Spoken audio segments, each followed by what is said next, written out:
இதுல 40,000 ரூபாய் இருக்கா? அக்கா இதுல ஒரு 10,000 ரூபாய் இருக்குக்கா. எண்ணிட்டீங்களாம்மா? ம். என்கிட்ட 50,000 ரூபாய் இருக்கு. ஆக மொத்தம் 1,00,000 ரூபாய். சரியா கணக்கு? என்னக்கா எங்க கிட்ட போய் கணக்கெல்லாம் கணக்கு சொல்றீங்க? இது என் பணம் இல்லையம்மா, பொது பணமாச்சே. பேங்க்ல இருந்து வாங்கிட்டு வரும்போது கணக்கு சரியா இருக்கணும்ல. பேங்க் கட்டா இருந்தாலும் அதுல 1-2 குறைஞ்சு போச்சுன்னா என்ன தப்பா பேசிடுவாங்கல்ல. என்னக்கா நீங்க? கலா, வாங்கக்கா. இப்பதான் வரீங்களா? ஆமா கலா. பேங்க் போயிட்டு வந்தோம். அதான் இதுக்கு முன்னாடி வந்துட்டு போனீங்களான்னு கேட்டேன். பேங்க் போயிட்டு வரீங்களா? ஆமாக்கா, புதுசா 1,00,000 ரூபாய் சாங்ஷன் ஆயிருக்கு. அதான் போய் வாங்கிட்டு வந்தோம். அப்ப நான் நல்ல நேரத்துல தான் வந்திருக்கேன். எனக்கு அவசரமா கொஞ்சம் பணம் தேவைப்படுது கலா. எங்கெல்லாமோ அலைஞ்சேன், எங்கேயுமே கிடைக்கல. அதான் கடைசியா உங்ககிட்ட கேட்கலான்னு வந்தேன். அப்படியா? எவ்வளவு தேவைப்படுது? 1,50,000 ரூபாய். 1,50,000 ரூபாவா? ஆமா கலா, என் பையன் வாசு இருக்கான்ல, அவனுக்கு கவர்மெண்ட் வேலை கிடைக்கும் போல இருக்கு. அதுக்கு 1,50,000 ரூபாய் தேவைப்படுது. இந்த சந்தர்ப்பத்தை விட்டா அப்புறம் வேலை வாங்குறது கஷ்டமாயிடும் கலா. கவர்மெண்ட் வேலை வருது நல்ல விஷயம்தாக்கா. ஆனா 1,50,000 ரூபாய் பெரிய தொகையாச்சே. எங்க கிட்ட இருக்கிற முழு தொகையும் உங்ககிட்ட கொடுத்துட்டு அப்புறம் நாங்க என்னக்கா பண்றது? நீ மனசு வச்சா எப்படியும் முடியும் கலா. இத பாரு, நான் மாசம் மாசம் கொஞ்சம் கொஞ்சமா கொடுத்துடுறேன். அக்கா, இது பொம்பளைங்க சுயமா தொழில் செஞ்சு சம்பாரிச்சு முன்னுக்கு வரணுங்கிறதுக்காக கவர்மெண்ட்ல கடனா கொடுத்த பணம். நம்ம அவசர தேவைக்கு 2,000 5,000ன்னு யூஸ் பண்ணிக்கலாம். அதுவே தப்பு தான். இப்படி முழு பணத்தையும் கேட்டா எப்படிக்கா? இவ குழந்தை ஆபரேஷனுக்கு 20,000 கேட்டா, இவ பொண்ண காலேஜ்ல சேர்க்க பணம் கேட்கறா. இப்படி ஆளுக்கு இவ்வளவு கேட்டா தொழில் எப்படி பண்றது, லோன் எப்படி கட்டுறது? நீங்க கேட்கற அமௌண்ட் இல்லக்கா.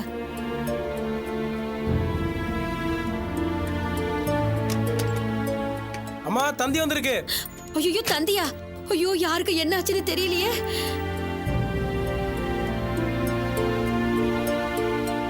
என்னப்பா? எல்லாம் நல்ல விஷயம் தான், கையெழுத்து போடுங்க. என்னக்கா என்ன விஷயம்?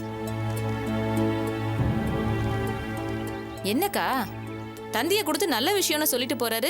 நம்ம செம்பருத்தி மகளிர் சுய உதவி குழுவை சிறந்த குழுவா தேர்ந்தெடுத்து கலெக்டர் ஆபீஸ்ல இருந்து தந்தி கொடுத்திருக்காங்க. நல்ல விஷயம் இல்ல? பாத்தீங்களாக்கா, இந்த ஏரியாவிலேயே நம்ம குழு தான் சிறந்த குழுன்னு பேர் வாங்கியிருக்கோம். இத தக்க வச்சுக்க வேண்டியது நம்ம பொறுப்பு இல்லையாக்கா? அதனால நான் இல்லேன்னு சொன்னதை தப்பா எடுத்துக்காதீங்கக்கா. சரிக்கா, நாங்க வரட்டுமா? சாயந்தரம் வந்துருங்கம்மா. வந்துடுறேன்க்கா. அப்ப நான் வரேன். போயிட்டு வாங்கக்கா.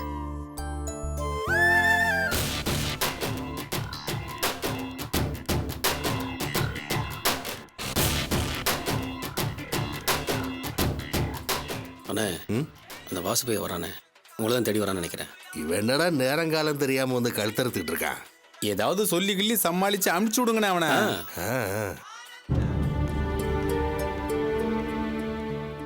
வணக்கண்ணே. வா தம்பி வா. அப்புறம் உன் வேலை விஷயமா பார்க்க வேண்டியவங்களை எல்லாம் பார்த்து பேச வேண்டியதெல்லாம் பேசிட்டேன். நான் சொன்னதை ரெடி பண்ணிட்டியா? அண்ணா, அது வந்து என்னப்பா வந்து போய் இன்னும் இழுத்துக்கிட்டு இருக்க? இன்னும் ரெடி பண்ணலையா?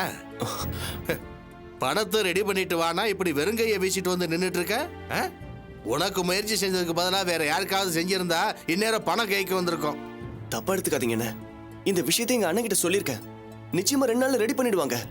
அந்த விஷயத்தை உங்ககிட்ட சொல்லிட்டு போலான்னு தான் வந்தேன். அன்னைக்கு இப்படிதான் சொன்னேன், இன்னைக்கும் இப்படிதான் சொல்றேன். எது ஒன்றும் வேலைக்காகிற மாதிரி தெரியல.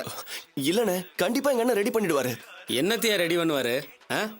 அன்னைக்கு கேட்டப்போ இவ்வளவு பணத்தை ரெடி பண்ண முடியாது, கையை விரிச்சிட்டாருன்னு சொன்னேன். இப்போ எப்படி ரெடி பண்ணுவாரு? அதெல்லாம் ஒண்ணும் இல்லண்ணே. அப்படி ஒருவேளை எங்க அண்ணனால முடியலனாலும் எங்க அம்மா கிட்ட சொல்லியிருக்கேன். எதையாவது வச்சாவது பணத்தை எப்படியாவது ஏற்பாடு பண்ணி தரேன்னு சொல்லியிருக்காங்க. அண்ணே, தயவு செஞ்சு எனக்காக 2 நாள் போறதுக்காங்கண்ணே. உங்க அண்ணன் கை நிறைய சம்பாதிக்கிறான், அவனாலேயே பணத்தை புரட்ட முடியலங்கிறப்ப வீட்டு செலவுக்கு 5க்கும் 10க்கும் அவங்ககிட்ட கையேந்திர உங்க அம்மாவால் எப்படி பணத்தை புரட்ட முடியும்?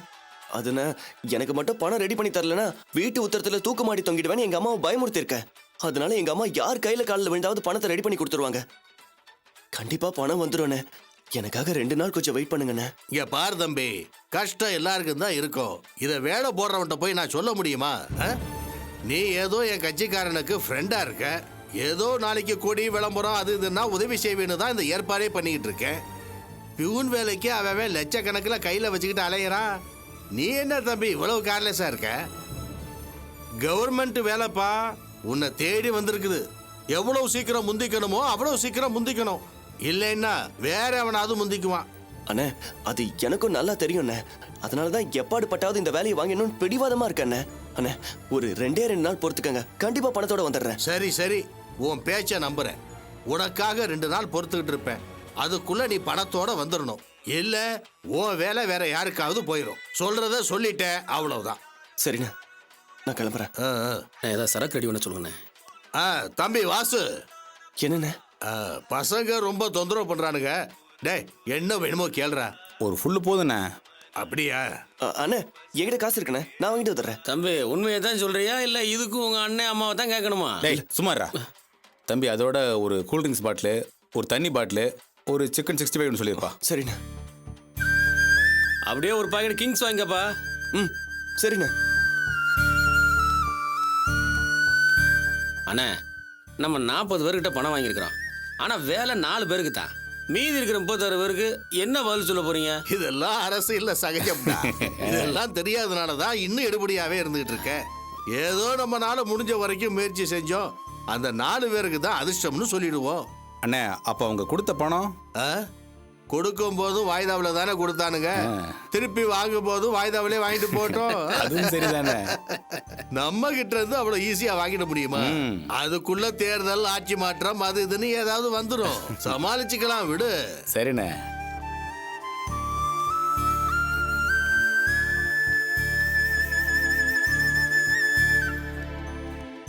நான் வந்துட்டான் பாருங்க.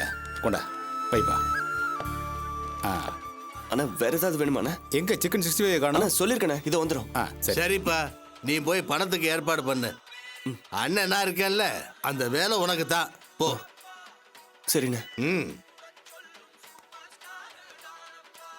அண்ணே அநியாயத்துக்கு ரொம்ப நல்லவனா இருக்கானே, ஏதாவது பார்த்து செய்யுங்கண்ணே. அவனுக்கு பண்ணிடுவோம்டா.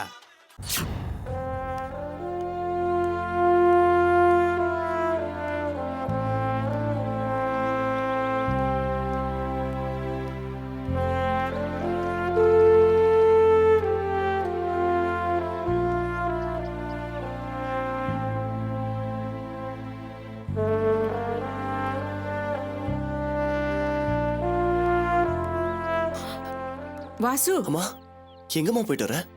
நீ எங்கடா போயிட்டு வர? அம்மா ஃப்ரெண்ட்ஸ் எல்லாம் பார்த்து பணம் கேட்கலாம் தாம்மா போனேன். எங்கம்மா ஒருத்தன் கூட என்ன மதிக்க மாட்டேங்கிறான். அப்புறம் எப்படிம்மா கேட்கறது? நம்ம எப்பவாவது கஷ்டப்படுறவங்களுக்கு உதவி பண்ணிருந்தா தானே நமக்கு உதவி பண்ணுவாங்க. வட்டி போட்டு கொடுக்குறேன்னு கூட சொன்னம்மா. அதுக்கு என் ஃப்ரெண்ட்ஸ் எல்லாம் நேருக்கு நேராவே கேட்கறானுங்க. உங்க அண்ணன் மாதிரி பொறுப்பா தொழில் செஞ்சுட்டு இருந்தா கூட கொடுக்கலாம், உன்னை நம்பி எப்படிடா கொடுக்கறதுன்னு கேட்கறானுங்க. எனக்கு கேட்கவே மனசு ரொம்ப கஷ்டமா இருக்குமா. ஆமா, பொறுப்பா இருக்க வேண்டிய நேரத்துல பொறுப்பா இருந்திருக்கணும். அது இப்பதாம்மா எனக்கு புரியுது. இனிமே நான் பொறுப்பா இருக்கணும்னு நினைக்கும் போது அதுக்கு வாய்ப்பே எனக்கு கிடைக்க மாட்டேங்குதுமா. கவலைப்படாத வாசு, கடவுள் நிச்சயமா நமக்கு ஒரு வழி காமிப்பாரு. சரிம்மா, நீ பண விஷயமா போனியேம்மா, என்னாச்சுமா? என்னடா பண்றது, நான் போன இடத்துலயும் எல்லாரும் கையை விரிச்சிட்டாங்க. சரின்னு சிந்தாமணி அக்காவை நம்பி போனேன். அவங்களும் இவ்வளோ பெரிய தொகை எதுவும் பண்ண முடியாதுன்னு சொல்லிட்டாங்க. அங்கேருந்து இந்த மகளிர் சுய உதவி குழுவில் அங்கே போய் கேட்கலான்னு போனேன். அவங்களும் அப்பதான் 1 லட்சம் ரூபாய் பணத்தை கொண்டு வந்து வச்சாங்க. என் பையனுக்காக இதை கொடுங்க, நான் வட்டி வேணாலும் போட்டு கொடுக்குறேன்னு சொன்னேன். அவ்வளோ பெரிய தொகையெல்லாம் எங்களால் கொடுக்க முடியாது, 5000 10,000 வேணா தரலாம், அதுக்கே யோசிக்கணும்னு சொல்றாங்க. அதையாவது எப்படியாவது பேசி வாங்கிட்டு வந்திருக்கலாம்லம்மா. அந்த பணத்தை வச்சுக்கிட்டு நம்ம என்னடா பண்றது? நமக்கு 1.5 லட்சம் ரூபாய் வேணுமே. என்னம்மா புரியாம பேசிட்டு இருக்க? பெரிய தொகையை கேட்டா யாருமே கொடுக்கறதுக்கு யோசிப்பாங்க. ஒரு 5000 10,000னா அவ்வளவா யோசிக்க மாட்டாங்க. ஒரு 10 பேர்கிட்ட அப்படி நம்ம வாங்கினா நமக்கு சேர வேண்டியது சேர்ந்துரும்லம்மா. நீ சொல்றதும் சரிதான்டா. இத பாருமா, இந்த பணத்தை எப்படியாவது ஏற்பாடு பண்ணி இந்த வேலையை எனக்கு வாங்கி கொடுத்துரு. இந்த வேலை மட்டும் எனக்கு கிடைக்கல, நான் ஏற்கனவே சொன்ன மாதிரி வீட்டு உத்தரத்துல தூக்கு போட்டு தொங்கிடுவேன். இத பாரு, அப்படியெல்லாம் பேசாதடா. இத பாரு, நான் எப்பாடுபட்டாவது உனக்கு பணம் ரெடி பண்ணி அந்த வேலையை வாங்கி கொடுத்துட்றேன்டா. இத பாரு, மறுபடியும் அந்த கலா கிட்ட போய் பணம் கொடுன்னு கேட்டு வாங்கிட்டு வரேன்டா. இத பாரு, நீ இந்த மாதிரி பைத்தியக்கார தரமாலாம் யோசிக்க கூடாது. இத பாரு, நம்பிக்கையோட போ. அம்மா பணம் எப்படியாவது வாங்கிட்டு வரேன். நீ போ, போட கண்ணு, போ. சரிப்பா.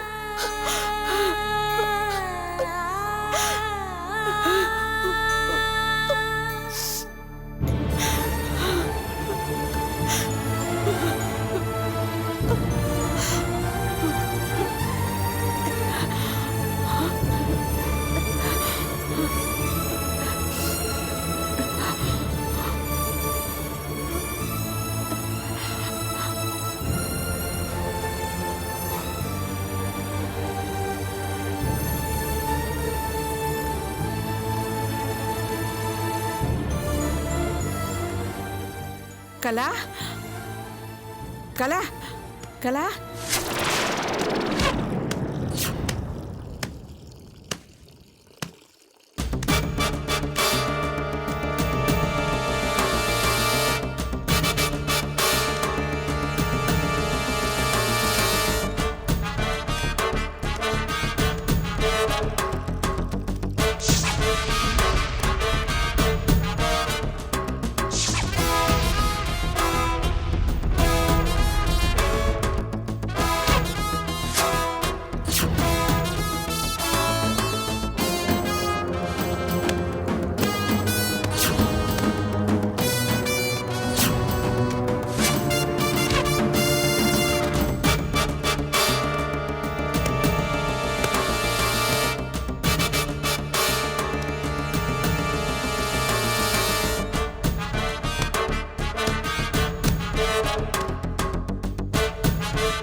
இந்த வேலை மட்டும் எனக்கு கிடைக்கல, நான் வீட்டு உத்தரத்துல தூக்கு போட்டு தொங்கிடுவேன்.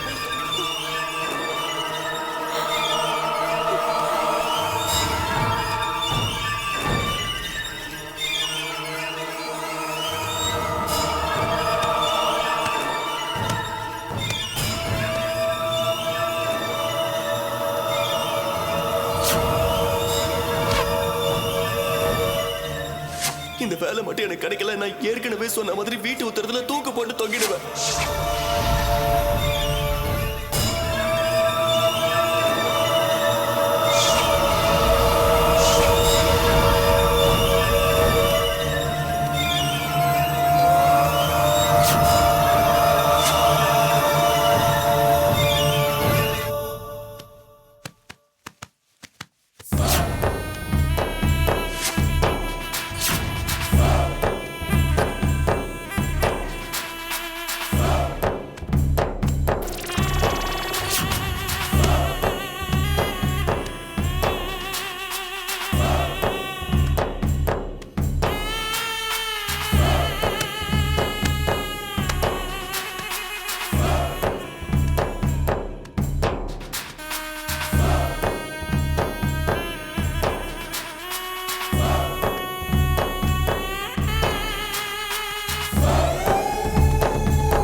என்ன இன்னைக்கு இவ்வளோ சோதனையாக இருக்கு?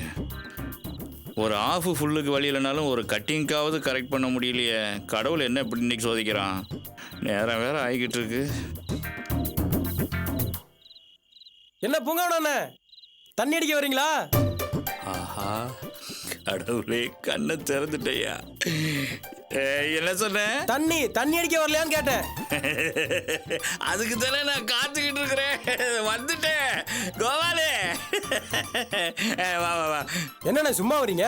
ஏன் அப்புறம் எப்படி வர சொல்ற? போய் குடத்தை எடுத்துட்டு வாங்கண்ணே. குடமா? அது எதுக்கு? தண்ணி லாரி வந்து ரொம்ப நேரம் ஆகுது, சீக்கிரம் குடத்தை எடுத்துட்டு வாங்கண்ணே. போடா போடா போகத்த பேச்ச கொடுத்துட்டு சீக்கிரம் குடத்தை எடுத்துட்டு வாங்கண்ணே.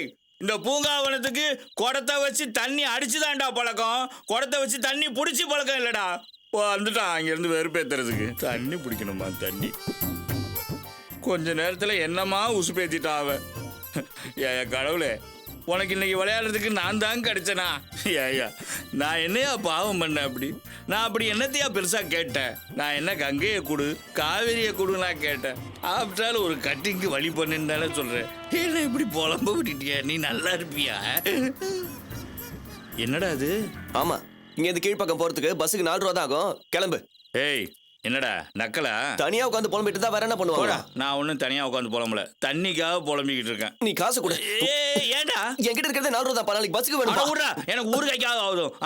டேய் டேய் டேய், நெல்டா உன்ட்ட ஒரு முக்கியமான நீ விஷயம் கொஞ்சம் பேசணும். சும்மா இருப்பா. நீ எதையாவது பேசி கடைசியில எங்க வருவேன்னு எனக்கு தெரியும். நான் இப்பதான் ஒருத்தனுக்கு தண்ணி வாங்கி கொடுத்துட்டு வரேன். அட பாவி, பெத்த அப்ப தவிச்ச வாய்க்கு தண்ணி இல்லாம இங்க தவிச்சுக்கிட்டு இருக்கிற நீ எவனா ஒருத்தனுக்கு தண்ணி வாங்கி கொடுத்துட்டு வந்திருக்கியா?